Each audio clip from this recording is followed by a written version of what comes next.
Hello, everybody. Welcome back to a new song reaction taken from my August submissions on r/Haitz. Head on over here if you would like to submit your own song or album reaction suggestions. Continuing forward with Mojo Pin stuff here. We are on the Smashing Pumpkins 33. This is from Melancholy and the Infinite Sadness. So I have a very colored history with this. It's not the Smashing Pumpkins, it's just Smashing Pumpkins. Because if it was the Smashing Pumpkins, that would be an adjective, right? And it'd just be like the Amazing Pumpkins. Smashing! I did some song reactions for some tracks from Siamese Dream. I did it with my nephew. And we both were like, this is pretty, like, this is good. We don't mind it, but like we don't love grunge all that much. And even though grunge is a genre attributed to this album on nearly every platform, we had people coming after us saying it's not grunge. They're like, grunge is a fashion style, not a music type. And I'm like, that's not true. And we ended up making a joke reaction to the entire album where we both were in the same room, this exact room. We played the album, but then we took our headphones off, didn't even listen to it, and just goofed around the whole time. And then at the very end, we were like, it's okay, but we don't like grunge. And people hated us for it. So there is a lore with Smashing Pumpkins on this channel, this YouTube channel. But I'm interested. I'm interested in the band still. I'm not like writing them off completely. It's just like the grunge aspects of Smashing Pumpkins I'm not super into, but there is songwriting prowess and style that I very much appreciate from the band. And so I'm very eager to hear something from Melancholy because I've heard a little bit of 1979, and I think that's about it. Nothing really else from this album, but it's like it's 2 hours long, and like people have like nothing but amazing things to say for like all these songs apparently. So I find that interesting. But we're going with 33. So I think the music video is the only good option that we have here. 4 minutes. Let's go.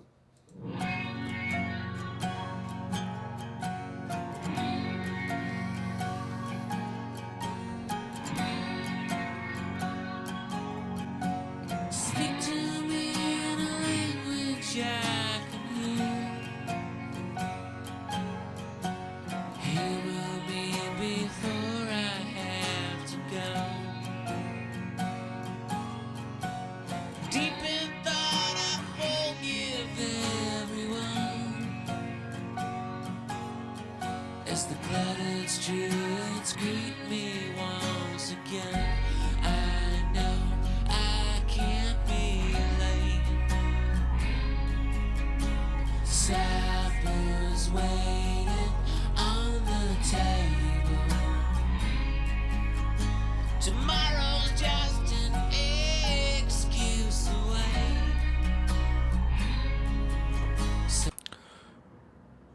My main thing with Smashing Pumpkins is the vocals. I don't love Corgan's vocals a lot. And my main thing was that like the vocals are kind of more or less what make it grunge, because there's this thing in grunge where like wherever there's like an AI or AY sound, they'll go like, yeah. It's just a grunge thing. And Corgan does it. I feel like I've heard Cobain do it. And it's just, it always kind of like rubs me a little bit the wrong way. But like so far, I'm liking the production and the playing and the composition on this this track. I think it's quite good, actually.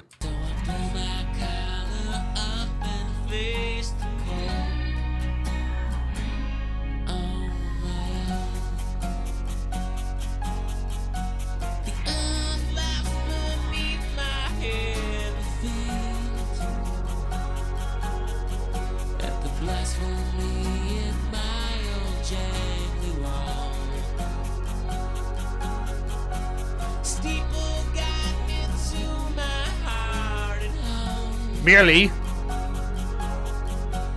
sun is out and up and down again. I know I'll make it. Love can't last forever. Graceful swans I've never toppled to the earth, and you can make it last forever. You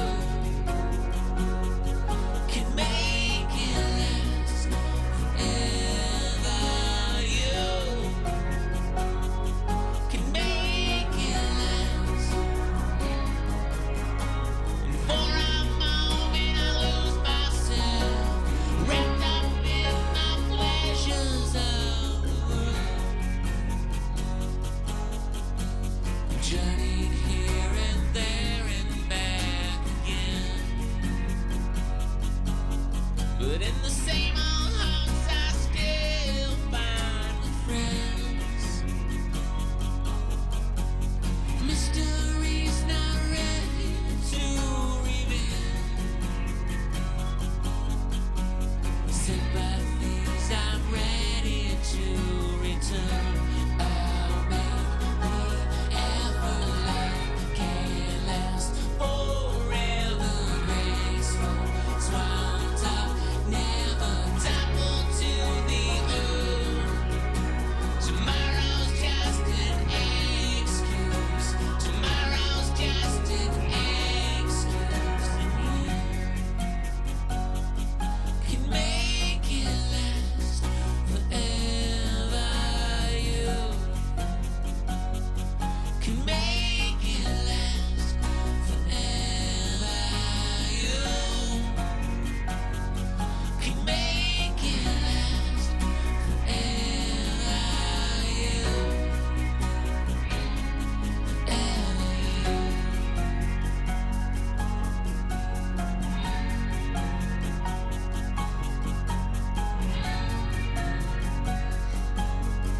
Oh,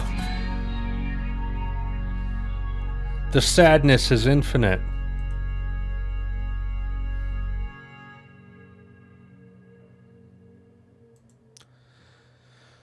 You know, okay, music theory time, if you don't mind.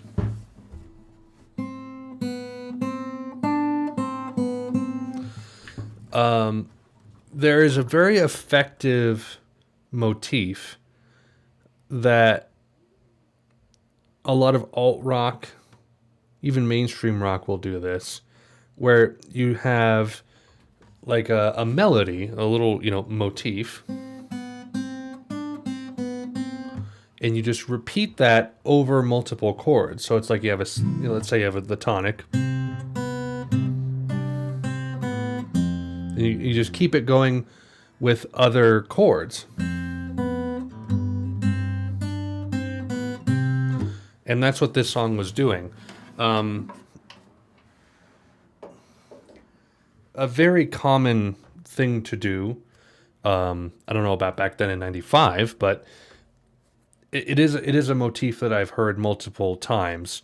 Even recently, I did a reaction of the Killer's new album, and one of my favorite tracks off that album, "In Another Life," has a repeating motif, like very heavily repeated throughout the album on different instruments and at different levels in the mixing.